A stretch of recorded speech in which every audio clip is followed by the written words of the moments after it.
Good morning, everyone, and good afternoon to those of you in the Eastern Time Zone. I want to welcome you to WasteCap Nebraska's Community Education Webinar. This is the third in a series of 4 webinars focused on the Zero Waste Community Roadmap and is funded by the Nebraska Department of Environmental Quality. My name is Chris Funk, and I'm the Director of Zero Waste Programs at WasteCap Nebraska, and I will be today's moderator. For those of you who may not be really familiar with WasteCap Nebraska, we are a statewide member-based nonprofit, and we work with both communities and businesses to help them identify and implement policies, programs, and infrastructure needed to significantly reduce their waste. Today's webinar is built on the premise that every successful recycling program starts with community education, and we have 2 excellent presenters. Our first speaker is Kate Bailey. Kate is the Program Manager for EcoCycle Solutions in Boulder, Colorado. And for several years, Kate and her colleagues have served as really valuable partners and mentors to us here at WasteCap as we have become zero waste advocates and consultants. Kate is a leading authority on zero waste best practices and focuses on the facts, the numbers, the details, and all the logistics that help zero waste initiatives succeed. And over the past decade, she's created national reports, websites, webinars, and tools to empower local communities to implement zero waste solutions. Kate will be providing a broad overview of community education messaging, tools, and tactics today.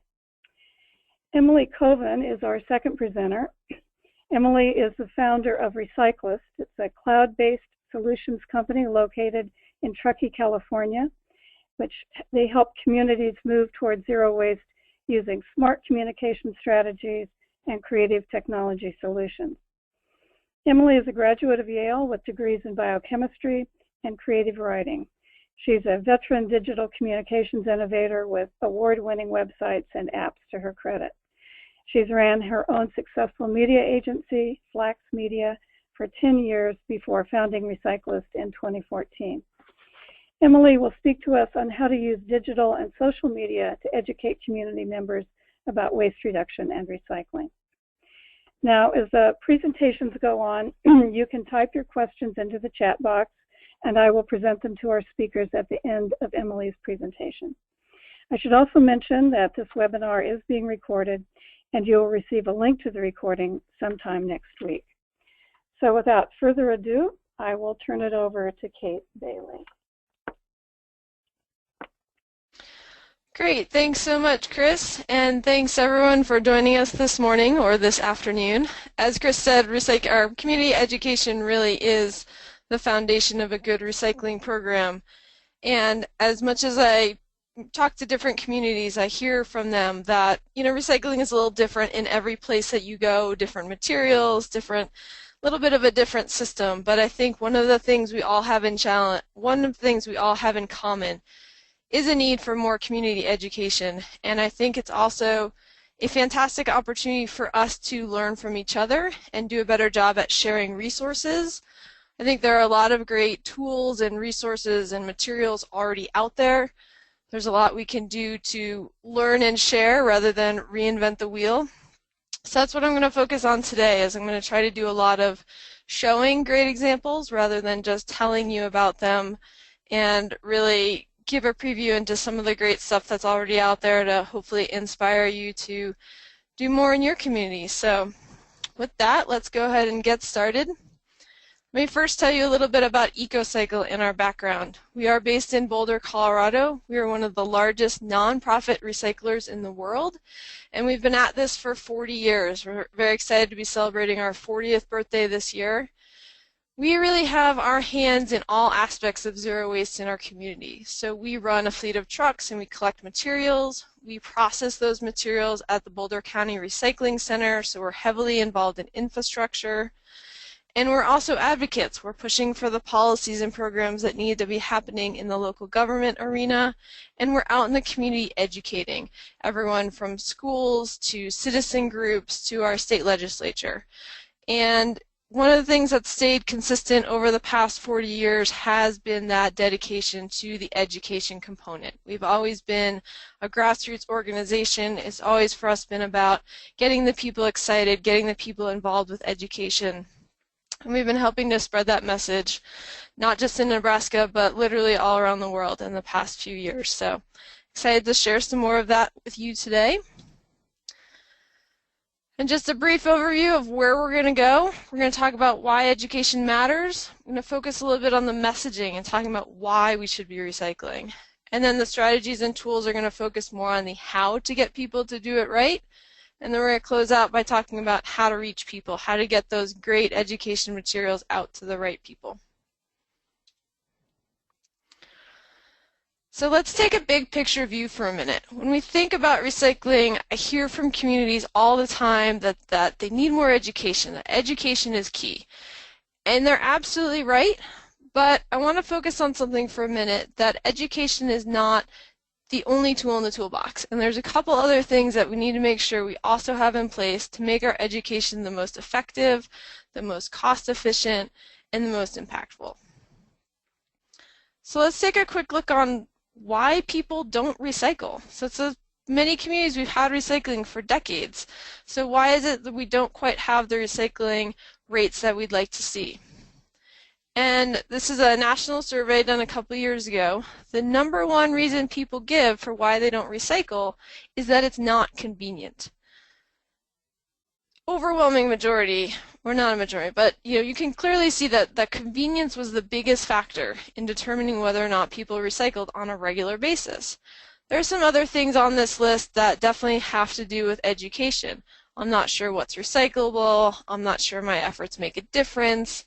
I don't understand the environmental benefit. But in most cases, the convenience is the biggest obstacle for people. So that's something we need to address up front. And one of the things that we find when we study how effective education programs and different engagement campaigns are in changing recycling behavior, we find that far and away making the system more convenient gets us the most recycling. It makes it more people participate, the more convenient the program. Some of the other tactics we can use in terms of rewarding people, in terms of peer-to-peer engagement, giving them feedback, sending them reminders, those are all important strategies, but the #1 thing we can be doing is making sure that our programs are the most convenient. And one of the reasons this is because people say again and again that they know they should recycle, they know it's the right thing to do. We're no longer really having to argue that, but it's a lot like healthy eating or needing to exercise. It's something we feel like we should be doing, but we're not necessarily doing it all the time like we should. So again, making it as convenient as possible is really key to moving people toward more recycling. And when I talk about convenient, I really mean making it as easy as trash. So anytime you see an open trash bin, there needs to be a recycling bin right next to it. Whether that's at your apartment, your city council, your local park, your business. When you have a single trash can and the recycling can is down the hall or nowhere in sight, it's not convenient for people to recycle, and they're going to take the easy way out, or it's just not going to happen. So really need to be looking at assessing our programs in terms of how user-friendly and how convenient are they. One great example of this is the recycling bin, the one pictured on the right. We see that there are very easy gains to be made in just moving people from smaller bins to larger carts. We give them more room, the materials are not blowing in the wind, they're not getting rained on. So this is one aspect of convenience that you can look at your own programs in your communities and think about, how can we improve this, make it more user-friendly, more convenient?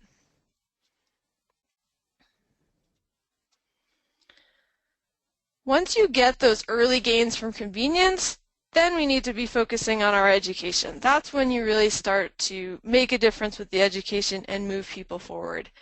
And I'm going to argue that there are really three reasons education really helps in our community. First, it increases our participation, which is exactly what we want. We want people engaged in the program. It also reduces our contamination and our costs. So the cleaner our materials, the better we're able to sell them to recycling markets, the more money we can make, the better our programs can become. So education makes our programs more cost efficient. And it also engages the community. It gets people fired up. Recycling is a fun thing to do. It's something anybody can do every day, any time of day, any age. It's something we can all engage in. It's important to have people excited and feeling good about what they're doing.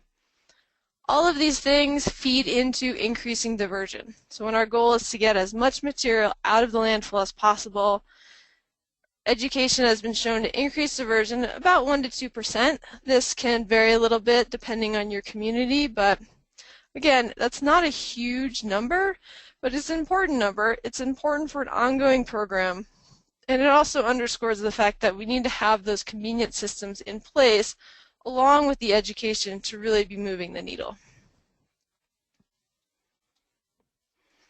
So I want to jump into some of the messaging around recycling and why we're trying to recycle and how we motivate people to do the right thing, knowing, they want to do it, but maybe they just don't do it enough. Like I said about healthy eating and exercise, very similar. How do we motivate them over those hurdles to recycle more often? And what we've always turned to in the past is the environmental message about how recycling saves energy. Making an aluminum can out of recycled aluminum takes 95% less energy. And these are some great reasons to recycle. We can also talk about the trees that we're saving when we're recycling paper. So this is a ad about phone books, talking about how many trees are cut down to make phone books every year, and you can opt out of receiving a phone book and not have to cut down those trees. So again, environmental messages have very much been the foundation of our messaging around recycling for the past couple decades. But I would argue that there's a little bit of a shift happening, and it's time that we expand as an industry. And we need to think about who's recycling now, who do we want to recycle next? So really, who is the audience we're trying to reach with our messaging around why recycle? And this is an adoption curve that's about changing behavior or new innovations. This is applies to a lot of different industries, but what we see is the people who are already recycling and doing a great job, the core of your program, they're your innovators, your early adopters. They got on board first. They were super excited about that environmental message, and they're with you all the way. But they're only a small fraction of your community.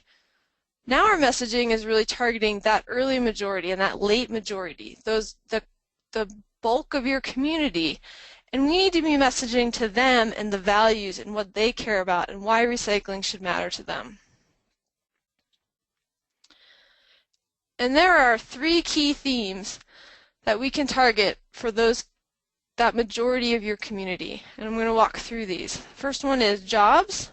Second one is making recycling a social norm. It's something we all do.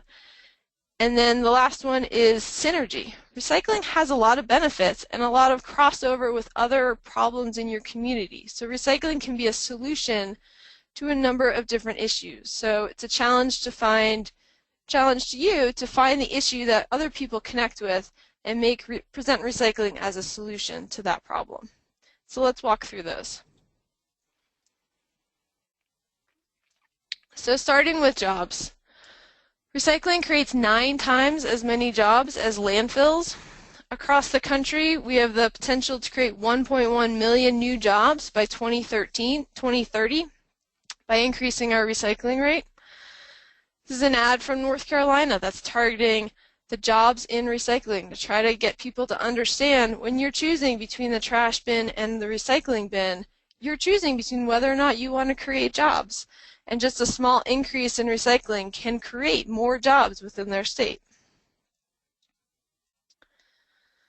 Another campaign directly correlating your plastic bottles to jobs creation. North Carolina and South Carolina have invested heavily in attracting plastics recycling to their region of the country, and so they're trying to get their citizens to realize when they recycle their bottles, they're promoting the local economy right there in their state. So another ad from North Carolina. This one focused a little bit more on the economic benefits, the actual dollars that are going into the landfill. So those plastic bottles, those aluminum cans, the cardboard boxes, they could have been sold on the recycling market. In North Carolina, it adds up to $85 million of materials that we're burying in a landfill every year that could have been sold on the market. So this is trying to equate to people that there are economic reasons to recycle as well. And I know in Nebraska, you had a great study done a couple years ago that found a very similar figure, about $86 million of valuable materials buried in Nebraska landfills every year.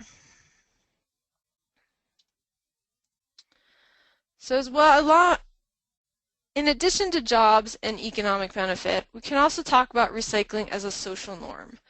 So for better or for worse, we're a very social species. We respond well to peer pressure, and we see what people around us are doing, and we pick up those behaviors. And so we can market around those principles. It's called community-based social marketing. And what it does is it focuses on recycling as just part of the community. It's just something we all do. And so this is a cute ad about, people notice if you do or do not recycle. Another interesting tactic around community-based social marketing is the idea that, again, we respond to what other people are doing, and we found that when your neighbors are all putting their recycling carts out on the street every week, you feel pressure to put your recycling cart out as well. Again, you see what the people around you are doing, and you want to participate and be part of that program. So very much what we're doing here is trying to make recycling very mainstream. It's just part of what we do. It's no longer a fringe thing. It's no longer an environmental issue. It's just part of how we operate on a day-to-day basis. This is a campaign out of Atlanta working on those same ideas that you want to talk to your community and show them how people just like them are recycling. So, if I'm a family, I'm a hipster, I'm a Generation Y, I am a millennial, I'm a senior citizen. No matter who I am, people like me are recycling. It's for everyone in the community. And we very much respond to what people like us are doing. And we also respond to what people we want to be like are doing. So we see celebrity campaigns for a lot of different industries, and certainly this works for recycling as well, to show what people you admire are doing. And this can be very customized to your community and your local celebrities. Along with making it mainstream, we want to show that recycling message in places you would not expect to find it. So sporting events are a great example of this. The county fair, your downtown billboards. Again, people are going to be looking, it's sort of subliminal in some ways, that they just see recycling embedded everywhere they go. It's part of the community. It's part of what everybody does.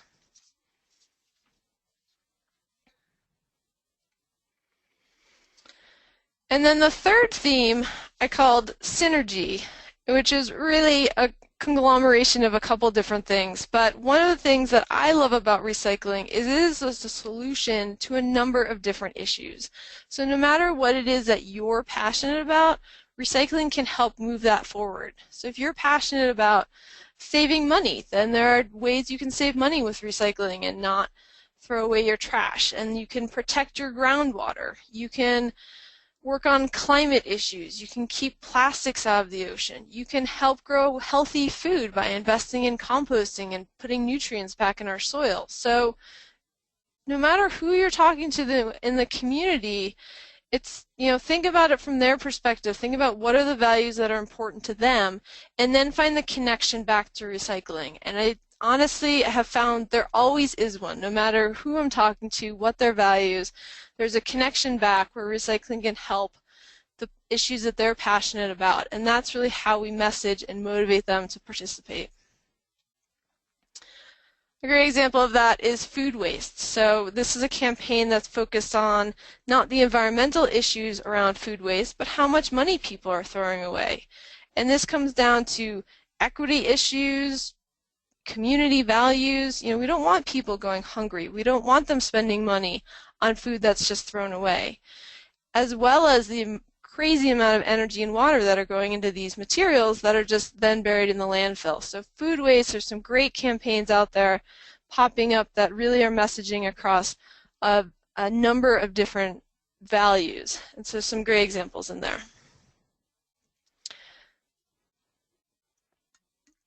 So now I'm going to jump into some effective tools and strategies that are going to focus more on how to get people engaged with recycling and move away from the why, but the how to do it.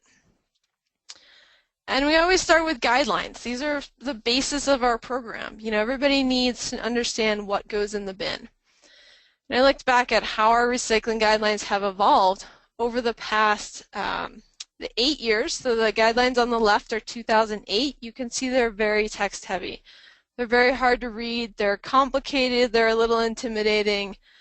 Our latest set of guidelines is much more colorful, it's much more user-friendly, it's picture-based, so it works across a variety of different languages, and is focused on something you can post. Stick it on your fridge, stick it right next to your bin. Make it accessible and convenient for people right where they need it. This is an example from the city of San Francisco, one of our zero waste leaders in the country. Again, a very simple message, very targeted, directly in, signs are meant to go directly above your recycling bin, and it's meant to give you a very limited amount of information specifically focused on what you need. You have something in your hand, you need to know what bin to put it in, that's all they're giving you. I also really like having landfill or trash guidelines posted with the bins as well, because often people are confused. They're not sure if it doesn't match up with the recycling bin, should they put it in there anyway, because they maybe want to see it recycled. So I find you can get a little less contamination if you're also very clear on what goes in your landfill. And it's also an important message to people that it's not just trash, something that goes away, it's actually being buried in a landfill, and that makes a lot of difference. Those guidelines are effective because they're very consciously communicating only a little bit of information. Because you have someone, they've got 3 seconds to decide what to do with that material. They don't want a ton of information about, you know, anything about your recycling program. So one of the things that's important to consider in your communication strategy is how much time you have with people and what message is most important for you to get across at that time. So for some of those guidelines, it's one simple message, what goes in. And then you can build from there. If you've got a 30-second radio pitch, you can talk about 3 or 5 things that are most important to recycle or things to keep out of the recycling bin. And then your deepest level of understanding is your website. You can provide all those details about where to take all these different materials and all the little different nuances for the people who really want to dig into it and come to you for that information. So it's important to think about that strategy behind your materials and how much information you're giving people at one time. It's also really important to show rather than tell, so you can have your materials right there on the bins. And it's also very important where you post your guidelines. So over here on the left, these were some early recycling stations we did at events, and we had our materials posted on the front of these stations. And we very quickly realized that that's not where people looked. They looked at the top of the bin. And so we shifted our signs and we put them right on top of the bins, right by the containers, and made eye-level signs as well. Consistent signs and containers are huge, and this is definitely an issue not so much in single-family homes, but across apartments and multifamily. So you can see there's so many different ways we can have recycling bins set up, and if every apartment, for example, had the same setup in your community, it just makes it much easier, much more convenient for people to participate when they see the same setup in every place they go. So on that front, there are some national efforts to standardize our recycling materials. This is from Recycle Across America. These are signs you can download from their website. They have a lot of different varieties depending on what you take in your particular program. And the idea is, again, let's make this more consistent across our regions, our communities, our countries, so people can recycle wherever they go. And along with that, this is another effort that's looking at our packaging and more consistent education on the packaging that makes it easier for consumers to understand, can I recycle this or not, and which box does it go into or which bin does it go into. So this is the How to Recycle campaign.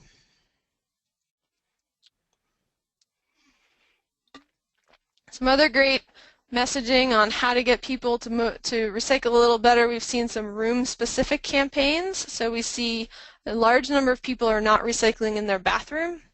So targeting those shampoo bottles, those soap bottles, those little things that can easily be recycled in the bathroom, but many of us just don't have a bin in there. So trying to motivate people to put a bin in the bathroom, make it more convenient, and get these materials out of the trash. And these are great examples of targeted campaigns. They're a way to keep your education materials fresh, to have a new theme. You can have little like mini focus areas. Let's spend 6 months talking about bathroom recycling, or let's spend a couple months talking about specific materials like milk cartons. They're very recyclable in many programs, but it's often a material that people are confused about. So again, a simple message that's targeting a very specific material. And I really like this example about metal recycling because I very quickly see these materials go in the bin. It's very easy for my brain to make that connection, and so it just becomes very quickly embedded in the citizen, the customer, the business, whoever. They immediately get it. There doesn't have to be a lot of words. It's not super complicated to create. So it's just a great example of some simple things that can add up to big changes in your programs. It's also important to focus on a couple of your no items. So a lot of us have some issues with contamination. For us, one of the biggest things is plastic bags. So we've looked at some targeted education around keeping plastic bags out of the bin. This is somewhere where I would highly suggest you reach out to your local recycling center, whoever is processing your materials, and have a conversation with them around what is it that they're struggling with. We struggle with sharps at our facility, needles, because it's a huge worker safety issue, as well as diapers. We're not sure how they end up in the bin, but so we've focused a lot of our education in the last couple of years around keeping those particular materials out of the bin.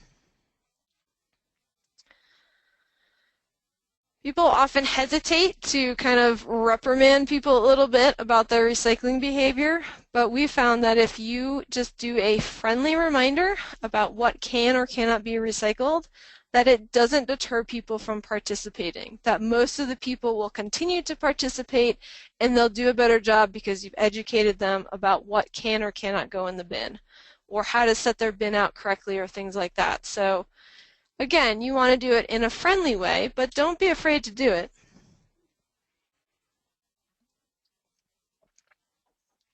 So I just want to wrap up on how to reach people. So you have these great community education ideas around messaging why we should recycle and how to do it great, but how are you getting those materials out to people? That's one of our biggest challenges.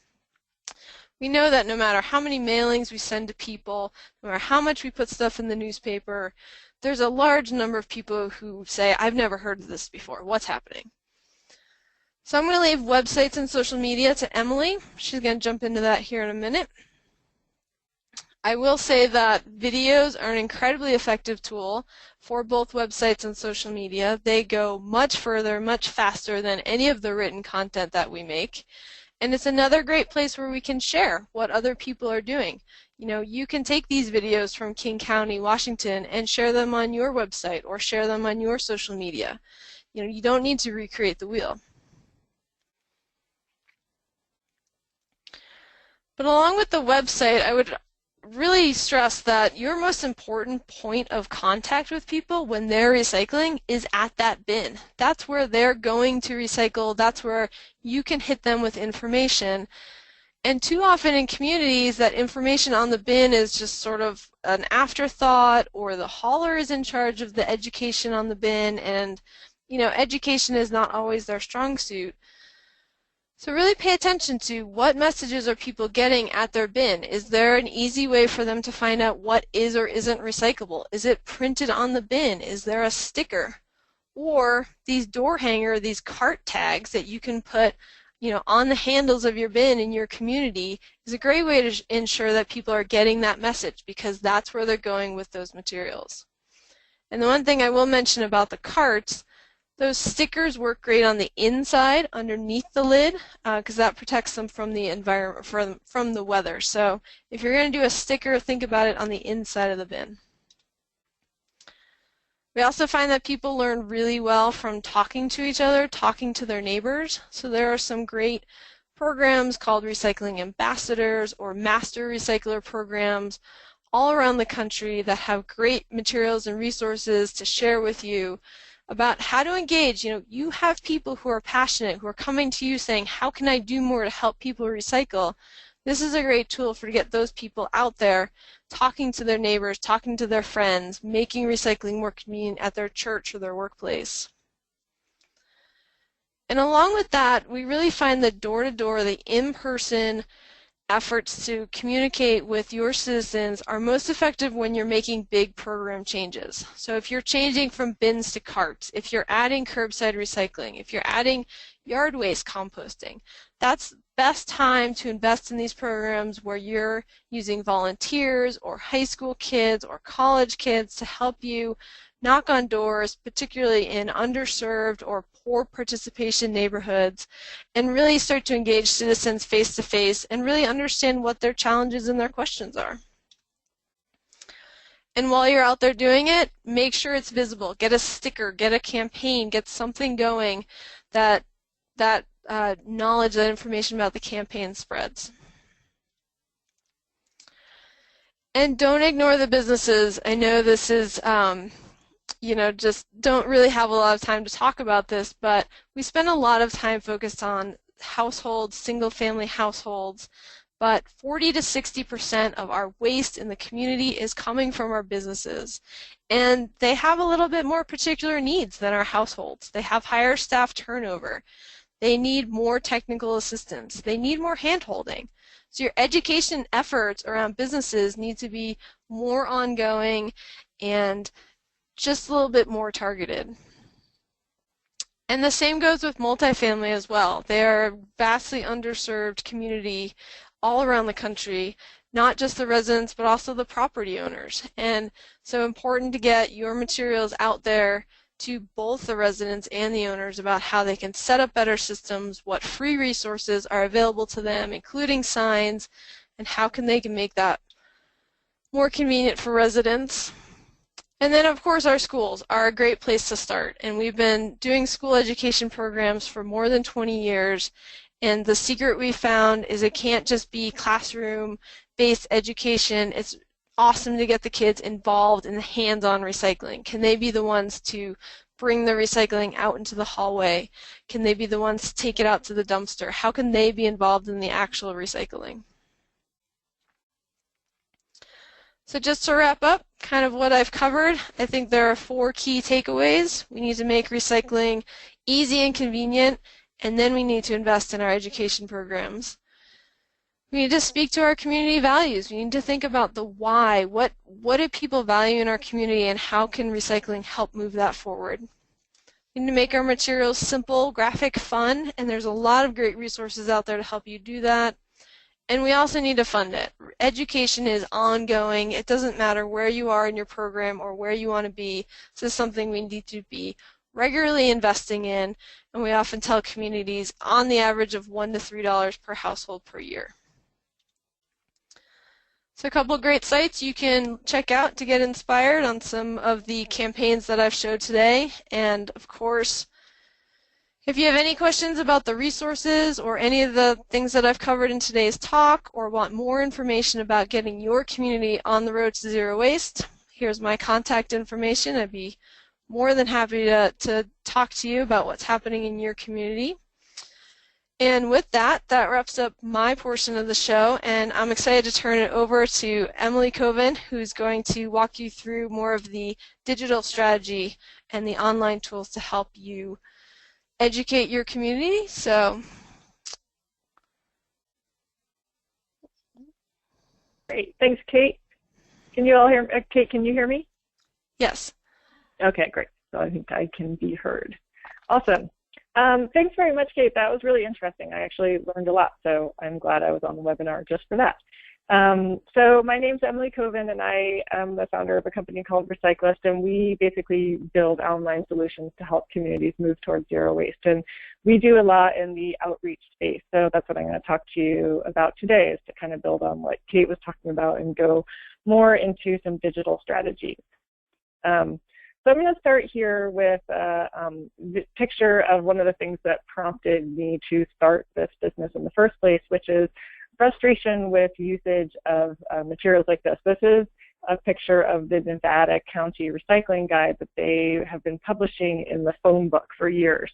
And I don't have a phone book. I don't know where my phone book is. I don't think most people even know where their phone book is. So, you know, the thought that if you want to recycle something, first you have to find your phone book, and then you have to look at this chart, which might require, you know, a pretty high level of education to be able to understand in the first place.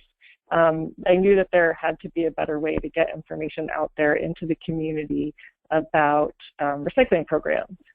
And not to pick on just Nevada County, which is a small rural county in California, but this is the New York City Recycling Guide. And this is, I think, gets to what Kate was showing about some of the materials, how they've changed over time. Like this reminds me of this, which, you know, basically I just feel like a lot of materials you see out there, and especially in print, are just crazy filled with information. And so sort of like the things my kids do, where you stare at the page and then you turn it and then it says, which direction was the smoke going off the ship? You know, that's what we're asking people to do when we give them crazy amounts of information about recycling. And it's just about next to impossible to get good results from that. So, but when you're confined to one piece of paper, I think that that's, you know, kind of sometimes what you're stuck with. So I think that digital offers some better opportunities there.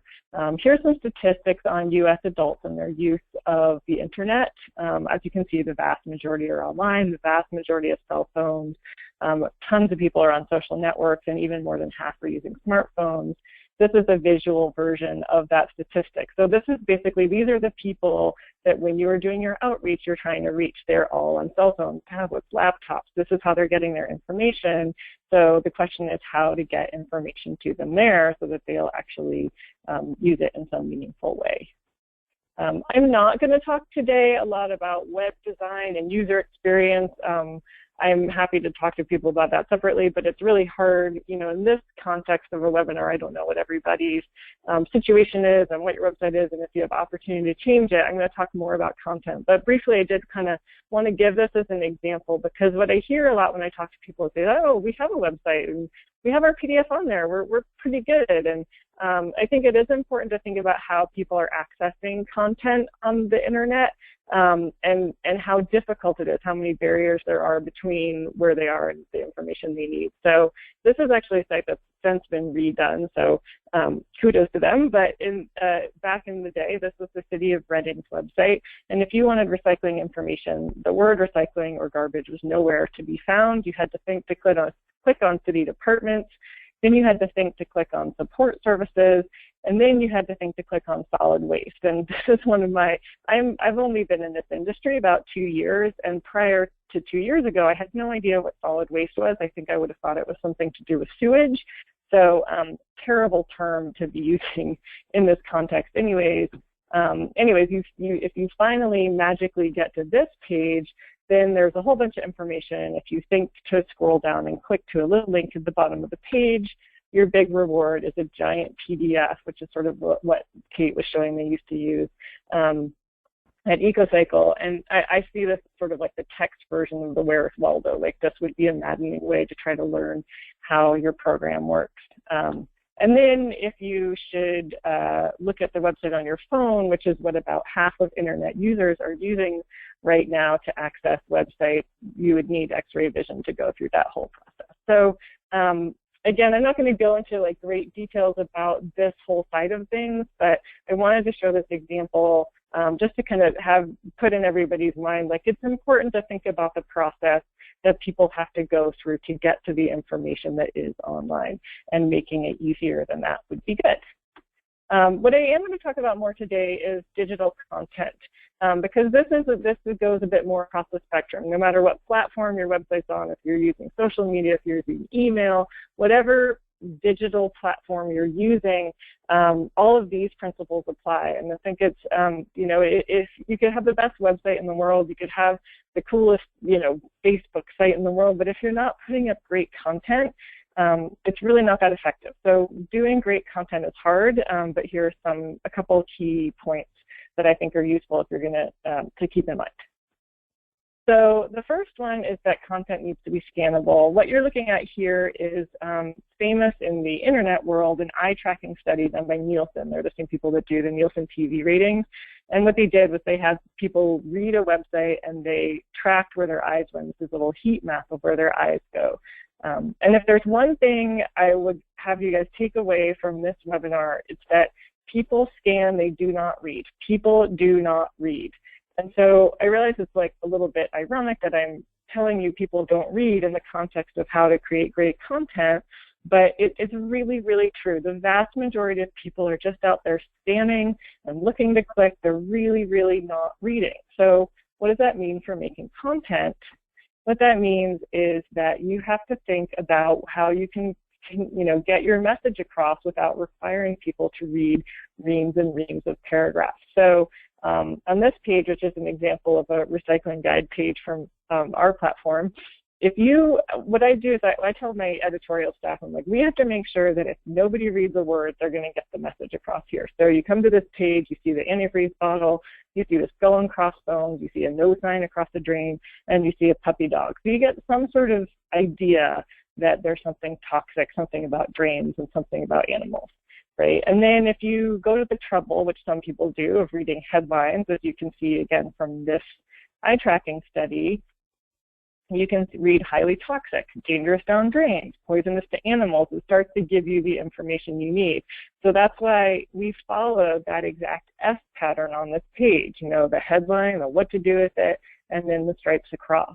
Of course, some people do read. I say that no one reads, and what I really mean is most people don't read. But even if they do, I highly recommend you keep your content really short and sweet. We have a policy with all of our content that we never write more than 50 words at once, because nobody's going to read more than 50 words. So we've got to keep everything short and sweet. If you've got something to say that's a tip about recycling and it's more than 50 words, find a way to shorten it down. The second principle is making things actionable. So on the left here we have the New York Times, and on the right we have Uber. New York Times is in the business of getting people to read, and this is an exception to the rule. People don't read. If they're coming to a newspaper website, yeah, they might read. But the New York Times is trying to get people to read. Uber is trying to get people to take action. Uber wants you to sign up to be a driver. Uber wants you to download their app and go out and use it to take a ride in an Uber vehicle. Uber wants you to do something. So when you are trying to move your community towards zero waste, if you're running a recycling program trying to change behavior, you're not trying to get people to read. You are trying to get people to take action. So your content needs to reflect that. You don't want people to just sit down and leisurely read a bunch. You want them to do something.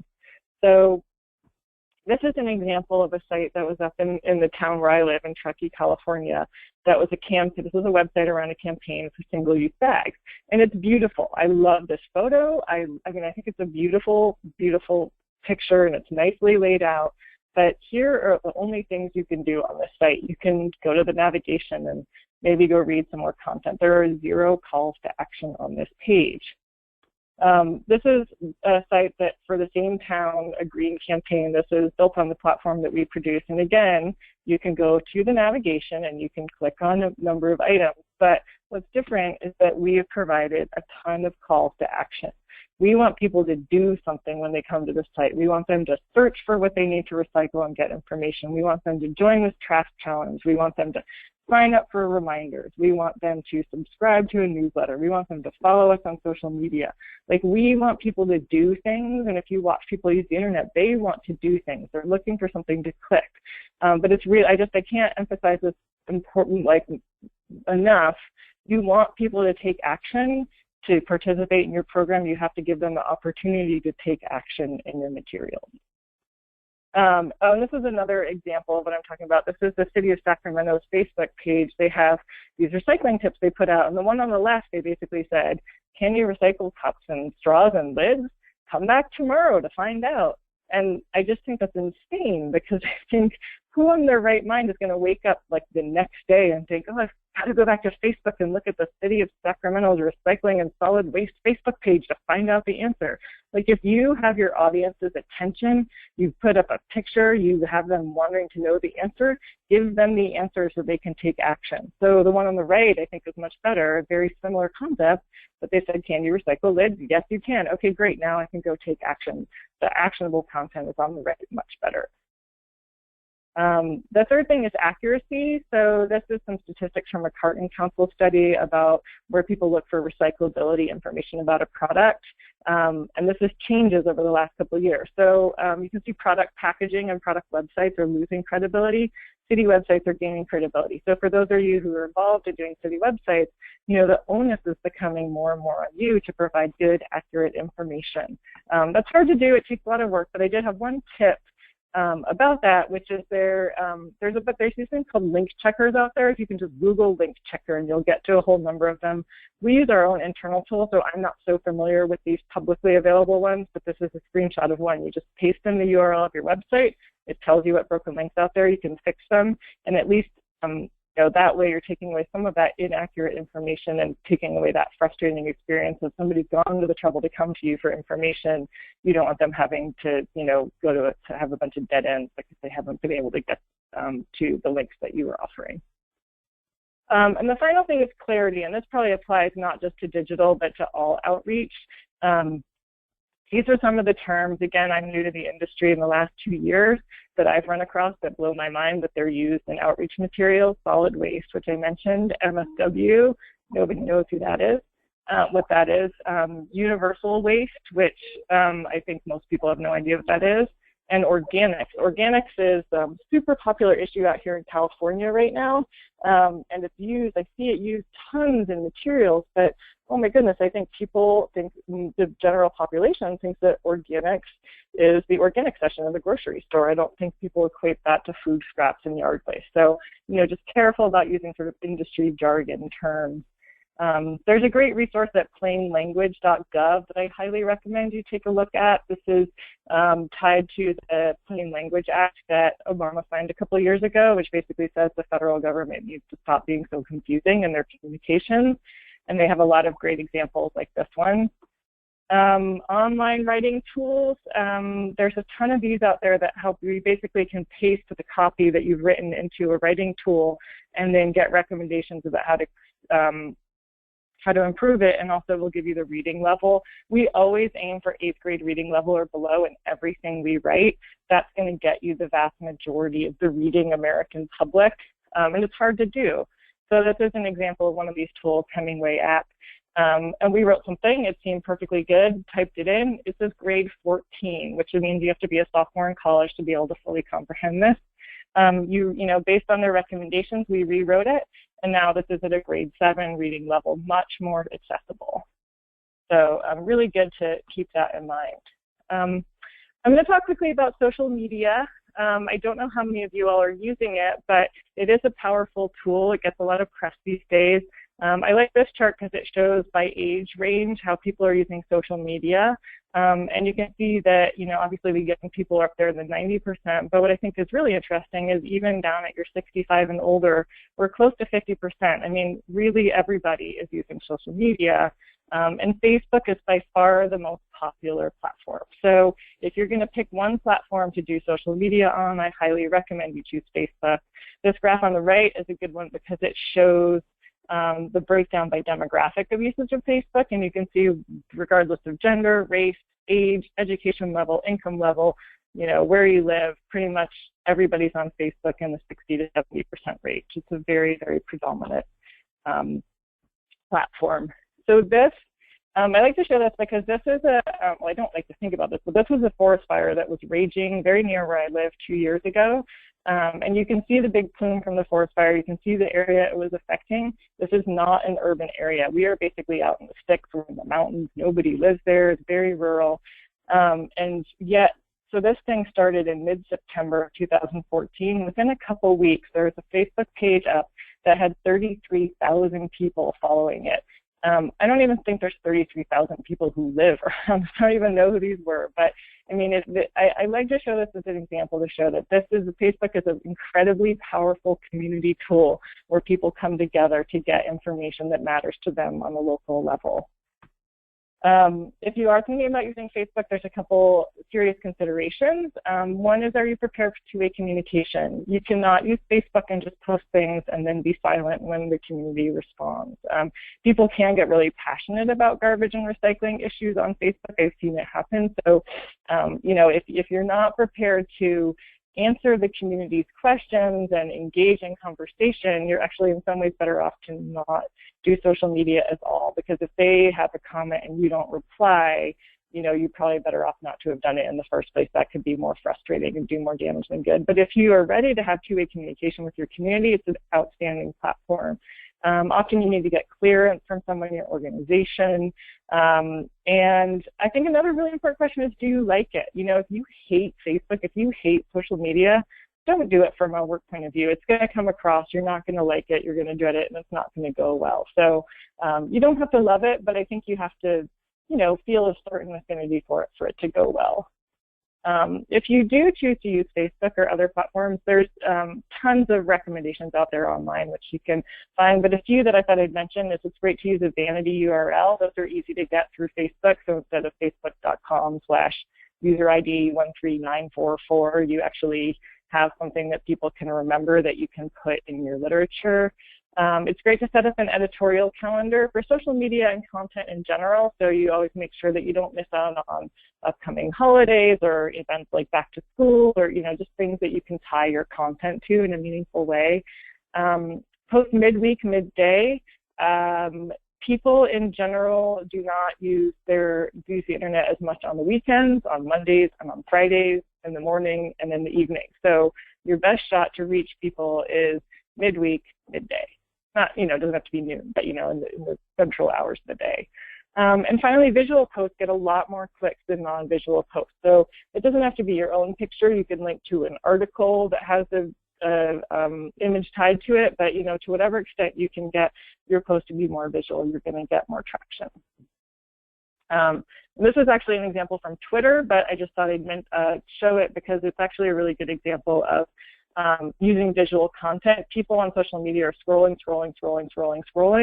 So you've got like half a second to catch their attention, and this one is a good example of it's visual and it communicates what they're trying to say, and you could get it even if you scroll on past really quickly.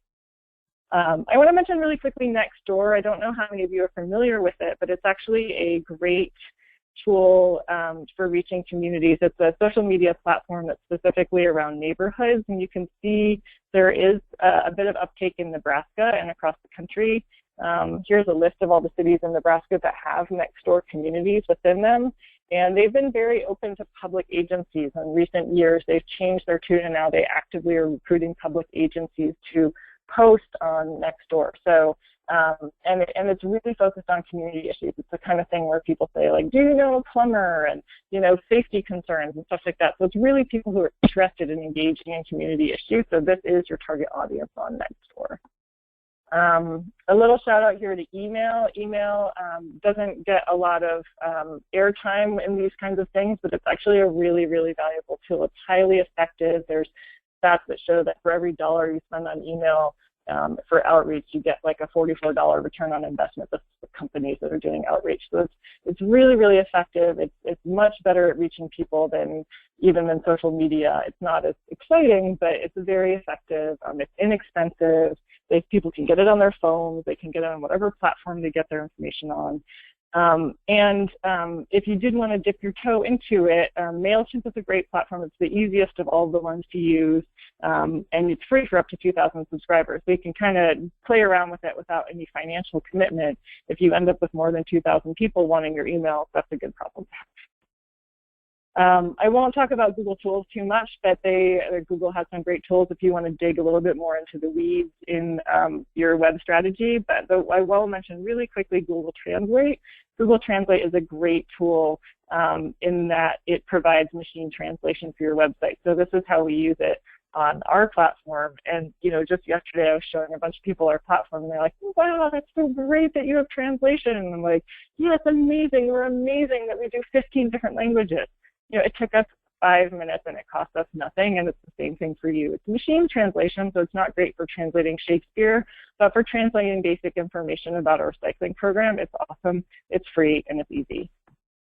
And then this is the last thing I just wanted I like to close with this, because I feel like we read a lot about behavior change and research and all that kind of thing, and I really like this quote because I feel like it very clearly expresses what both Kate and I are talking today, and I actually can't see it because of the way that the screen is covering it, so I'm not going to read it out loud, but you can read it on your own. But the short of it is that regular public information and education programs are really key to success in driving behavior change in recycling programs. So it takes a lot of work to provide monthly, weekly, ongoing outreach, but you really do see rewards for that. We have a blog at recyclist.co/blog that is where we write about a lot of the issues that I've been talking about today. So if this kind of content is of interest to you all, please check out our blog. You can sign up for a newsletter to get these posts sent to you. And that's it. I think we're going to open it up now for questions. Great. Thanks so much, Emily and Kate. Really good information. And just to remind people that this is being recorded, someone had sent in that question, and we will be sending out a link to the recording along with copies of the slides sometime next week. So we've had several questions come in, and one, Emily, directed to you, talking about, you mentioned Facebook, even though it's kind of a pay-to-play model. What about the other social medias like Pinterest, Instagram, Twitter? Where will that, how does that work in engaging citizens? Yeah, so the reason that I mentioned Facebook in particular is, like I showed in that slide, it has the biggest, sort of the best cross-section across all demographics. Some of the other social media platforms are really good for reaching specific platforms. So Facebook is reaching like in the 70%. These other ones are sort of in the 20 to 30% of all people, but some of them do really well. So Pinterest is great for reaching women. There's 3 times as many women as men in there. So if you have a campaign where you're trying to reach a specific demographic, you can find a good platform to reach them. Instagram is younger people. Twitter tends to be more urban. So the Pew Research Center actually has really, really great reports on who's using what platforms, and I think it really helps you identify which platform is going to be the best fit for your campaign. You can also ask around, people in your community and ask what they use. I mean, sometimes it can be a bit hyper-local. Some towns are really big in one thing or another. Okay, good.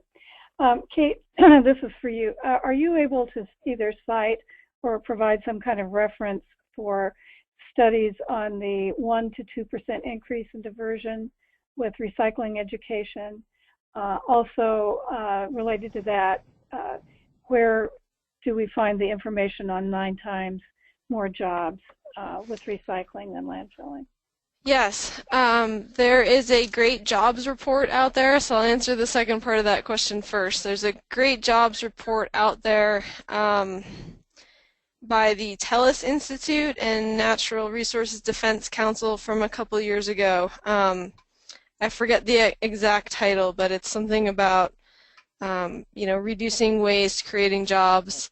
I'll include that link with my slides as you send them around, as well as the link to the 1 to 2% on diversion. But the jobs report not only breaks down, jobs, recycling versus landfilling, but looks at specific materials. So how many jobs are created in paper recycling versus aluminum recycling versus yard waste composting.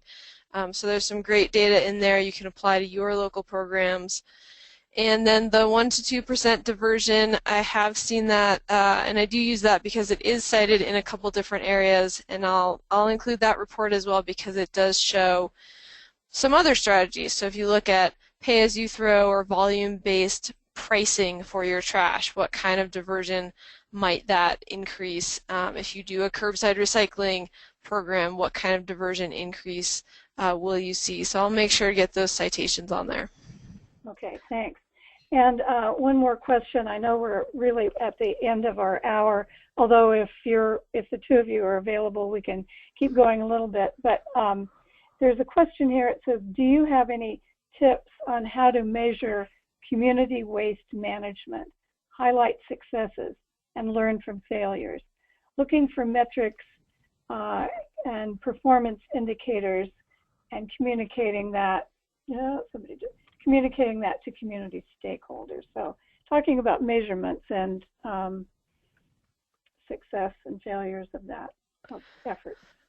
Sure, I'll take a stab at that. So I think there are two approaches to that. There's the quantitative and then there's the qualitative. So I talked first about convenience. So there's a lot of ways you can go around and measure how convenient recycling is to your community. You can see how many trash cans don't have a recycling bin next to them, where you can't find a recycling bin.